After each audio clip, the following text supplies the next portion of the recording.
안녕하세요, 김대희입니다. 오늘은 커브 모델링에 대해서 알아보겠는데요. 커브를 하나 추가를 해 보겠습니다. 뷰를 탑으로 바꾸고요, 스페이스바를 눌러서 커브, 베지어 커브를 하나 만들겠습니다. 그러면 이제 커브가 하나 기본적으로 추가가 되는데요. 일단 조정자는 꺼주고요, 마치 6면체 큐브처럼 커브도 기본 형태를 블렌더는 이렇게 추가를 해주는데요. 탭 버튼을 눌러서 에디트 상태로 한번 들어가 보겠습니다. 그럼 두 개의 점을 잇는 커브인 것을 볼 수가 있고요. 그리고 요것들은 이제 커브 양옆으로 나 있는 핸들이라고 하고요.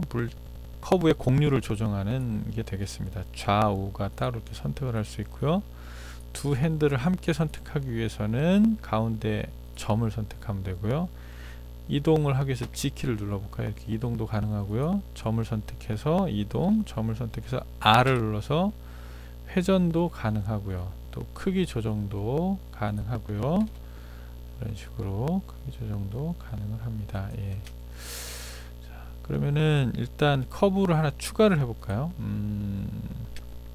단축키 익스트루드에 E를 눌러서요, 추가를 할 수가 있고요. 이렇게 이런 식으로 그때그때마다 회전, 스케일, 이동 등을 통해서 이제 곡률 같은 것들을 정해줄 수가 있고요. 또 이 한번 눌러볼까요? 이런 식으로 자유롭게 이런 식으로 로테이트, 스케일 다 이게 되겠습니다. 일단 단축키 N을 한번 눌러보겠습니다. 해당 선택한 물체의 속성을 보여주는 이제 창이 하나 뜨는데요. 이렇게 떠 있네요. 아래쪽에 보면 이제 커브에 관련된 이거는 속성 창인데요. 보니까 오토도 있고 벡터도 있고 얼라인도 있고 프리도 있는데, 이것들은 이제 커브의 각 점의 핸들의 그 조정 방식을 각각 다르게 지정해주는 버튼들입니다. 일단 전체를 한번 선택을 하고요, 이렇게. 그리고 오토로 한번 적용해 볼까요?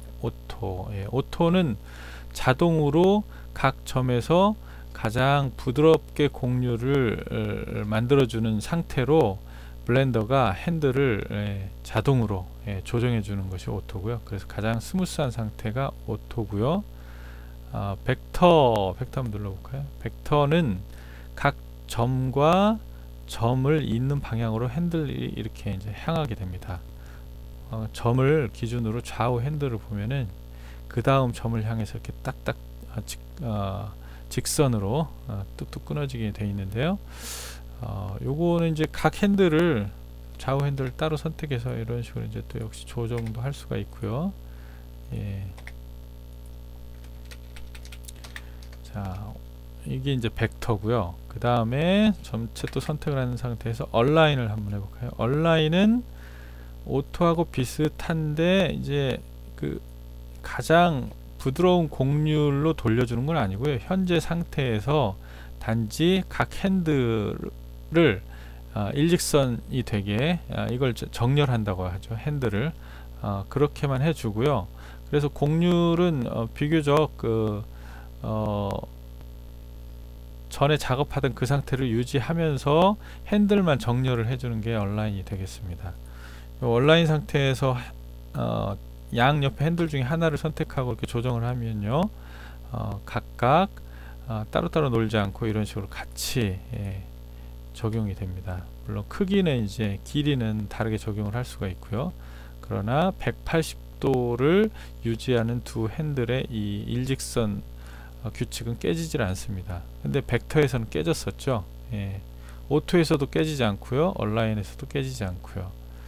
다음에 다시 선택을 한 다음에 프리를 한번 눌러 보겠습니다. 프리를 누르면 핸들의 모양은 일단 바뀌질 않고요. 단지 프리에서는 각 좌우 핸들을 따로 이렇게 조정해 줄 수 있게 바뀌는 것입니다.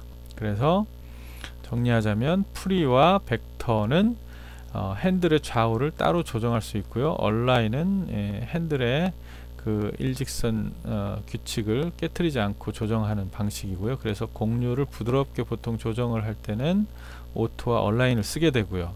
대신에 이제 좀 곡률의 부드럽기를 자동화해서 가장 부드러운 곡률을 바로 내겠다 하면 오토를 누르면 될 거고요. 내가 조정해서 부드럽게 내겠다 하면 얼라인을 적용해서 조정을 하면 될 거고요. 벡터는 이제 각각의 세그먼트 점과 점 사이를 일직선으로 딱딱 끊어지게 연결해줘서 조정할 수 있게 해주고요. 근데 벡터 상태에서도 핸들을 움직이면 프리하고 똑같이 이제 핸들이 적용을 하게 되죠. 근데 프리하고 그럼 벡터하고 차이점은 언뜻 없어 보이는데 이제 큰 차이점이 있죠. 프리를 적용하면 적용하기 전의 핸들 모양을 그대로 유지한 상태로 적용이 되고, 벡터는 핸들을 점과 점 사이를 향하도록 핸들의 방향을 자동으로 바꿔버리죠. 그런 차이가 있습니다. 그래서 곡률을 그대로 유지한 상태에서 자유롭게 핸들의 좌우를 다르게 조정하고 싶을 때는 프리를 적용하게 될 거고요. 일직선상으로 딱딱 끊어지게 적용할 때는 벡터를 적용하게 될 거고요. 대신 벡터 상태에서 각각의 핸들을 조정을 하면 역시 곡률을 또 부드럽게도 부분적으로 조정할 수가 있고요.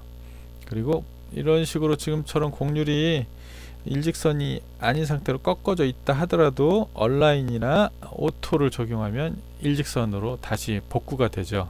대신에 복구되는 방식이 약간 다른데, 오토는 가장 곡률이 부드러운 상태로 블렌더가 자동으로 계산해서 핸들을 회전시켜서 이제 복구가 되고요. 얼라인은 가장 부드러운 곡률을 따지기보다 현재 곡률을 최대한 유지하면서 핸들을 정렬을 해주는 게 얼라인이 되겠습니다. 각각의 단축키가 있는데요. 오토는 Shift H, 벡터는 V, 그리고 얼라인은 H, 그리고 프리도 H예요. 그러니까 H를 누르면 얼라인과 프리 사이를 왕복하게 됩니다. 일단 다시 테스트를 한번 해보겠습니다. 전체 선택한 다음에 오토 Shift H 한번 눌러보겠습니다. 이렇게 부드러운 곡률로 적용이 되고요. 선택한 핸들의 색깔이 오토는 노란색입니다. 벡터는 이제 V죠. 이 상태에서 V를 누르면 이렇게 딱 끊어져서 적용이 되고요. 선택한 핸들의 색깔은 녹색이고요. 얼라인은 H죠. 이 상태에서 H를 누르면 현재는 이제 바로 얼라인이 적용이 안 되고 프리가 적용이 됐네요. 다시 누르면 이제 얼라인이 적용이 되겠네요. 또 누르면 프리가 적용이 되고요. 프리는 그 전에 곡률을 깨트리지 않고 핸들의 속성을 바꾸는 것이죠. 그래서 벡터에서 적용됐던 일직선을 유지하면서 핸들 속성이 프리로 바뀌었었고요. 다시 H를 눌렀을 때 핸들이 일직선으로 정렬되면서 핸들의 모양이 즉 바뀌면서 곡률이 변하는 모습을 봤습니다. 이상이고요. 커브의 기본은 여기까지 하고요. 다음 시간에는 커브를 이용한 간단한 모델링에 대해서 알아보도록 하겠습니다. 수고하셨습니다.